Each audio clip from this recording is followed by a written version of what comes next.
Hello students, मैं दिव्या भारद्वाज एक बार फिर आपके सामने आपका सिविक्स का चैप्टर 1 पावर शेयरिंग लेकर आई हूँ and I hope this chapter will be absolutely clear to all of you. Let's begin.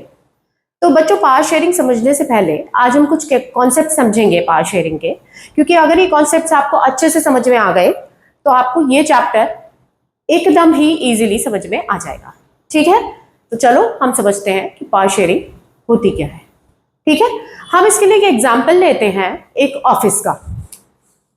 Suppose एक ऑफिस है ए। ठीक है बच्चों, ये ऑफिस है ए। यहां पर जितने भी लोग काम करते हैं उसमें से 80% लोग मेल्स हैं और 20% लोग, यानी कि 20% स्टाफ फीमेल्स है। ठीक है, 80% are males and 20% are females. ठीक है, अब यहां के जो बॉस हैं, बॉस वो भी एक मेल है। ठीक है, तो बच्चों इस ऑफिस में जितने भी डिसीजंस लिए जाते हैं, इस ऑफिस ए में जितने भी डिसीजंस लिए जाते हैं, वो चाहे सैलरीज के रिगार्डिंग हो, चाहे प्रोजेक्ट्स के रिगार्डिंग हो, या कोई अलग मैटर्स हो, ये सारे के सारे डिसीजंस केवल जो मेल एम्प्लॉयज हैं वही लेते हैं।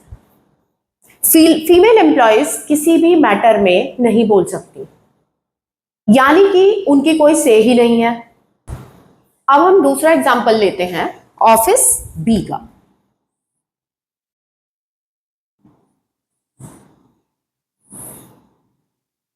ये ऑफिस बी है, यहां पर भी सेम सिनेरियो है। 80% staff is male and 20% staff is female.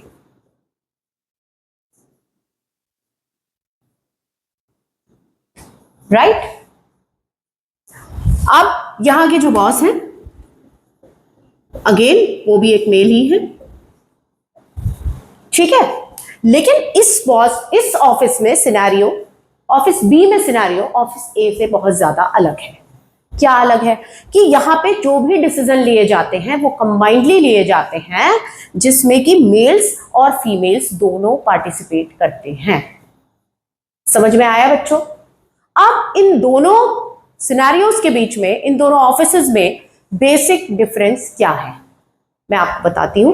Basic difference है कि ये वाला जो ऑफिस है, यहां पे जो पॉलिसी फॉलो हो रही है उसको बोलते हैं मेजॉरिटेरियनिज्म।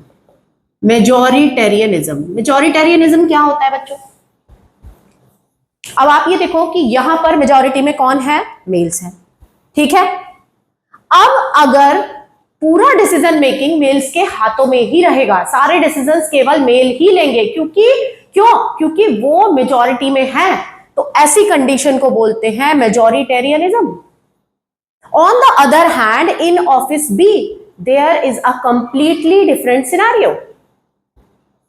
ये बॉस मेल होने के बाद भी मेल और फीमेल दोनों को साथ लेकर चलते हैं। ये दोनों को साथ लेकर चलते हैं।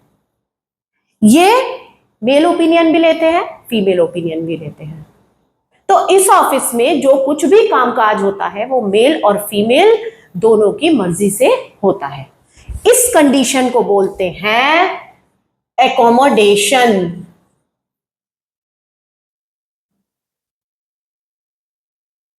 इस कंडीशन को बोलते हैं अकोमोडेशन।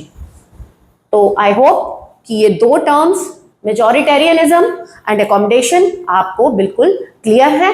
मैं एक बार और बता देती हूं, जब कोई एक ग्रुप या एक कम्युनिटी मेजॉरिटी में होती है और केवल वही सारे डिसीजंस लेती है, तो ऐसी कंडीशन को मेजॉरिटेरियनिज्म बोलते हैं। लेकिन दोनों कम्युनिटीज के नंबर में इक्वल ना होते हुए भी जब दोनों मिलकर कोई डिसीजन मेकिंग करते हैं, तो ऐसी कंडीशन को अकोमोडेशन बोलते हैं। ठीक है बच्चों? बच्चों इसको हम आपके एनसीईआरटी की बुक में 2 एग्जाम्पल्स दिए हुए हैं, उनको हम अलग अलग पढ़ेंगे। तो सबसे पहले हम लेंगे बेल्जियम का एग्जाम्पल। बच्चों बेल्जियम यूरोप का एक छोटा सा कंट्री है,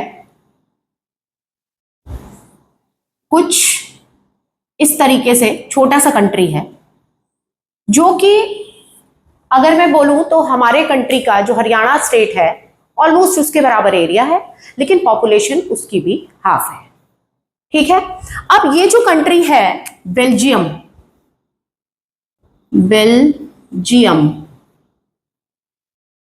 ये कंट्री 2 रीजन्स में डिवाइडेड है। ठीक है, पहला रीजन है फ्लेमिश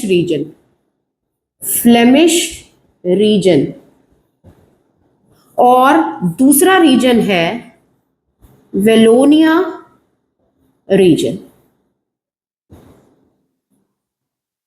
ठीक है, अब ये फ्लेमिश रीजन में जो 59% लोग हैं, जो 59% पॉपुलेशन है कंट्री की फ्लेमिश रीजन में, वो बोलती है 59%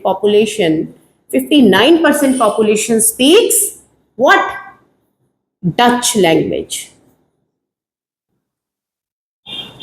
ये 59% पॉपुलेशन जो कि फ्लेमिश रीजन में रहती है ये बोलती है डच लैंग्वेज, और 40% पॉपुलेशन जो कि वेलोनिया रीजन में रहती है ये बोलती है फ्रेंच लैंग्वेज।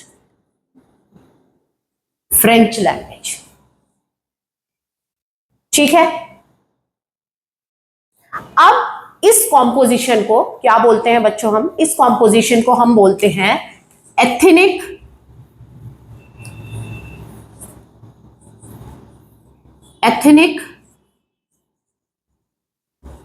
कॉम्पोजिशन। तो बच्चों एथनिक कॉम्पोजिशन क्या होता है?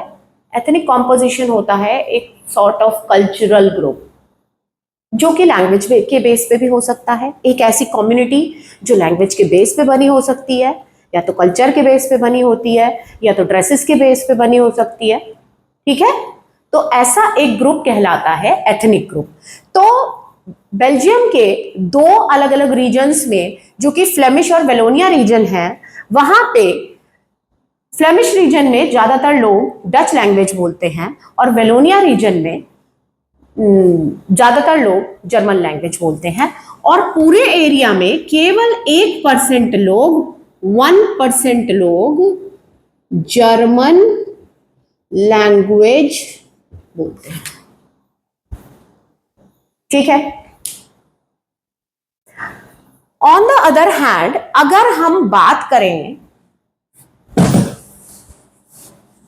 बेल्जियम की कैपिटल ब्रुसेल्स की, अगर हम बात करें बेल्जियम की कैपिटल ब्रुसेल्स की, तो वहां पे क्या सीन है?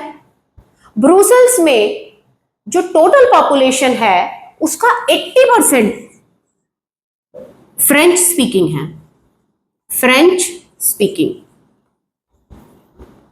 और केवल 20% लोग डच स्पीकिंग है, जो कि ब्रुसेल्स में रहते हैं। समझ आ गई आपको मेरा बात? कितना डिफरेंट एथनिक कॉम्पोजिशन है कि अगर हम एक पूरे कंट्री की बात करते हैं तो उसमें ज्यादातर लोग डच लैंग्वेज बोलने वाले हैं और फ्रेंच बोलने वाले कम लोग हैं। तो मेजॉरिटी किसकी हो गई? कौन सी लैंग्वेज की हो गई? डच स्पीकिंग लोगों की। But on the other hand अगर हम कैपिटल ब्रुसेल्स की बात करें तो ब्रुसेल्स में 80% लोग फ्रेंच बोलने वाले हैं और केवल 20% लोग डच स्पीकिंग हैं।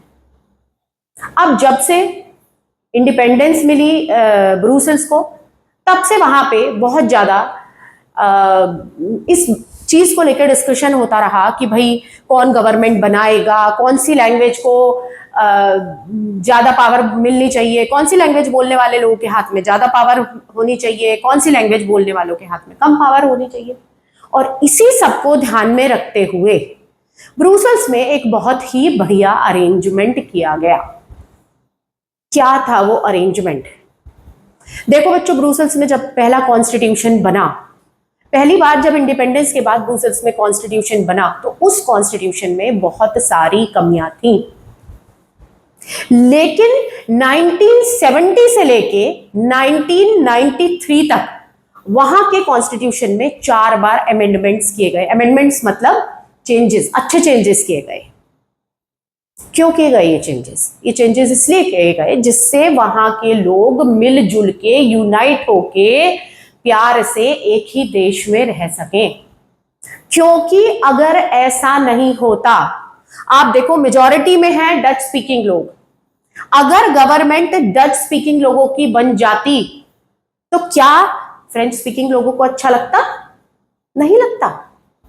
उनको लगता कि हमें सप्रेस किया जा रहा है, उनको एलियनेटेड फील होता। तो इसीलिए वहां के कॉन्स्टिट्यूशन में 4 बार चेंजेस किए गए। क्या थे वो चेंजेस, वो मैं आपको अब बताऊंगी। देखो बच्चों, सबसे पहली चीज वहां पे क्या की गई कि वहां पे ये डिसाइड किया गया कि पूरे कंट्री की जो सेंट्रल गवर्नमेंट बनेगी उसमें जो मिनिस्टर्स होंगे उनका रेशो 50-50 होगा। यानी कि 50% मिनिस्टर्स होंगे डच स्पीकिंग और 50% मिनिस्टर्स होंगे फ्रेंच स्पीकिंग। ठीक है, समझ में आ गई बात? जो पूरे एक कंट्री की गवर्नमेंट बनेगी, which is called as central government, that will have 50-50% of the Dutch and French members, right? अब दूसरी चीज, अब आते हैं हम रीजनल गवर्नमेंट पे। दूसरा पॉइंट यह हुआ कि वहां के कॉन्स्टिट्यूशन में यह गारंटी किया गया कि जो भी रीजनल गवर्नमेंट्स बनेंगी वहां पे भी मिनिस्टर्स का नंबर, डच और फ्रेंच स्पीकिंग मिनिस्टर्स का नंबर विल बी 50-50। मतलब कि 50% मिनिस्टर्स होंगे डच स्पीकिंग और 50% मिनिस्टर्स होंगे आपके French speaking. Apart from that, Brussels की जो गवर्नमेंट बनाई जाएगी, ब्रुसेल्स जो कि वहां की कैपिटल थी, उसकी जो गवर्नमेंट बनाई जाएगी वहां पे भी यही अरेंजमेंट लागू होगा। यानी कि 50% डच स्पीकिंग मिनिस्टर्स होंगे और 50% फ्रेंच स्पीकिंग मिनिस्टर्स होंगे। इसके अलावा एक और काम किया गया वहां पे। क्या किया गया? ये भी इंश्योर किया गया कि सेंट्रल गवर्नमेंट के अंडर में स्टेट गवर्नमेंट नहीं होगी। सेंट्रल गवर्नमेंट और स्टेट गवर्नमेंट दोनों ऑटोनॉमस होंगी। ऑटोनॉमस मतलब इंडिपेंडेंट होंगी। State government will not be dependent on central government. और लास्ट और most exclusive feature of the constitution was the community government. community government क्या थी?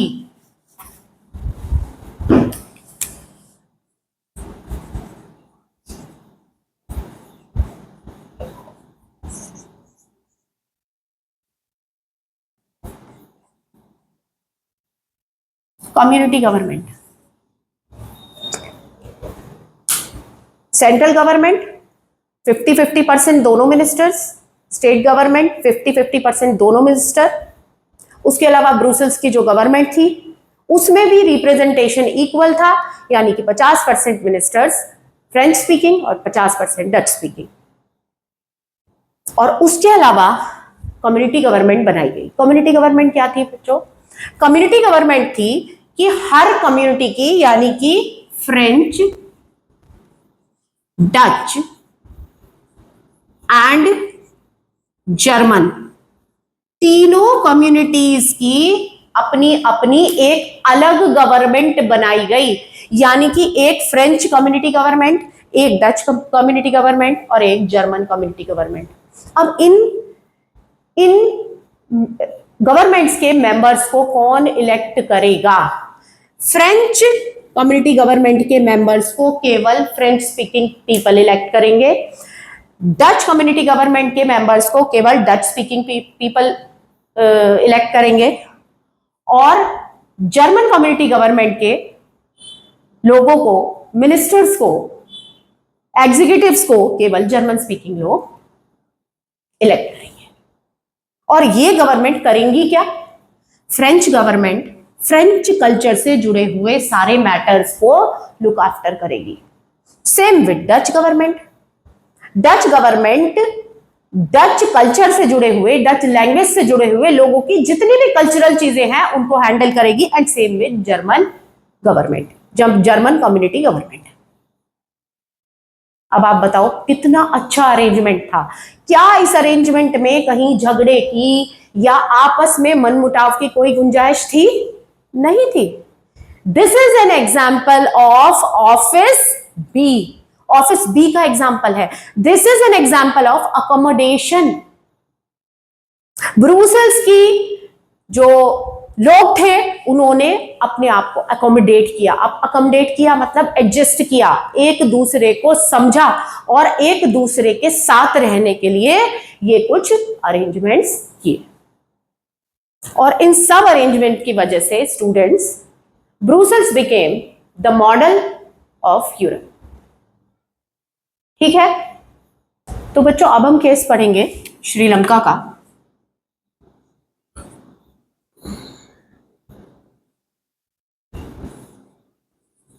श्रीलंका आपको पता है इंडिया का नेबरिंग कंट्री है, ठीक है, और ऑलमोस्ट साइज इक्वल ही होगा, बेल्जियम के बराबर ही होगा साइज। ठीक है, यहां पर भी काफी डाइवर्स कंडीशंस थी। क्या कंडीशंस थी कि यहां पर रहने वाले 74% लोग, 74% of people speak Sinhala language. Sinhala language, ठीक है, और 18% लोग बोलते थे तामिल, तामिल लैंग्वेज। ठीक है, तो 74% people were Sinhala speaking and 18% people were Tamil speaking.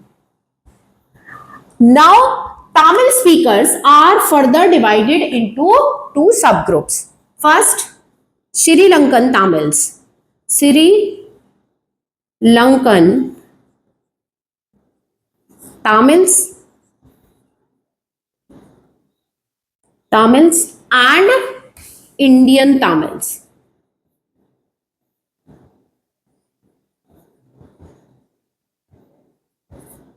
अब बच्चों क्या फर्क था?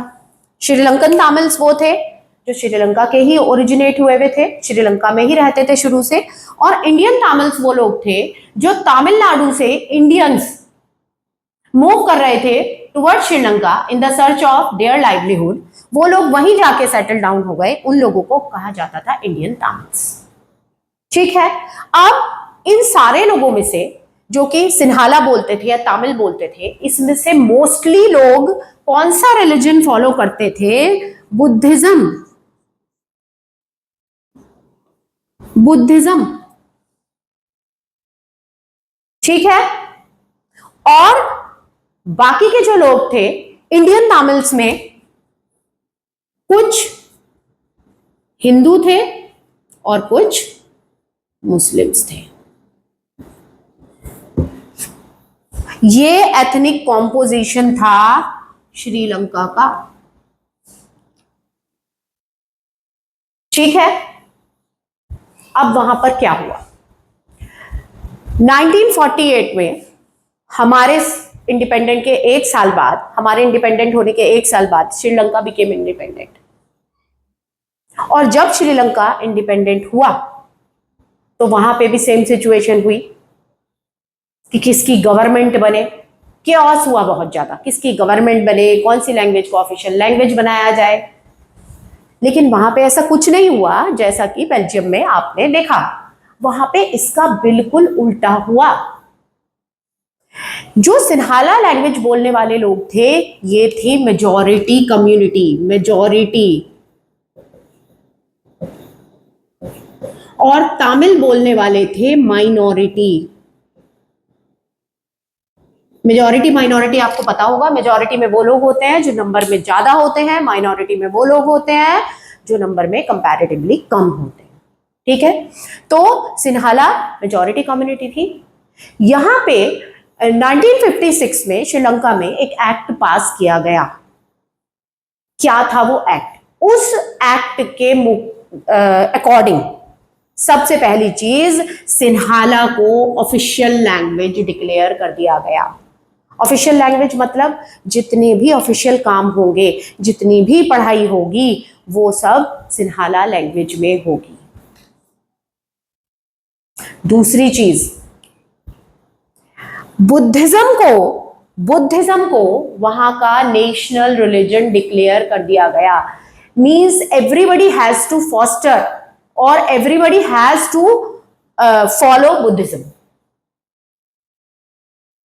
और थर्ड और मोस्ट इंपॉर्टेंट, कि जितनी भी जॉब्स थी, जितनी भी यूनिवर्सिटी में एडमिशंस थे, उन सब के लिए किसको प्रेफरेंस दी जाने वाली थी? सिन्हाला स्पीकिंग लोगों को। अब this condition became very explosive in Sri Lanka. बहुत ही खतरनाक सिचुएशन हो गई श्रीलंका में। क्यों? क्योंकि जो तमिल स्पीकिंग लोग थे, तमिल स्पीकिंग लोगों को ये लगने लगा कि हमारा तो कोई दुख दर्द सुनने वाला ही नहीं है, कोई हमारे बारे में सोच ही नहीं रहा है, जबकि है तो हम भी इसी देश के रहने वाले। और ऐसा लगना गलत भी नहीं था। ये कंडीशन थी मेजॉरिटेरियनिज्म की। इस कंडीशन को बोलते हैं majoritarianism. And this is our example was of office A. ये हमारा ऑफिस ए है, जहां पे उन लोगों की बात सुनी जाती है जो कि मेजॉरिटी में होते हैं।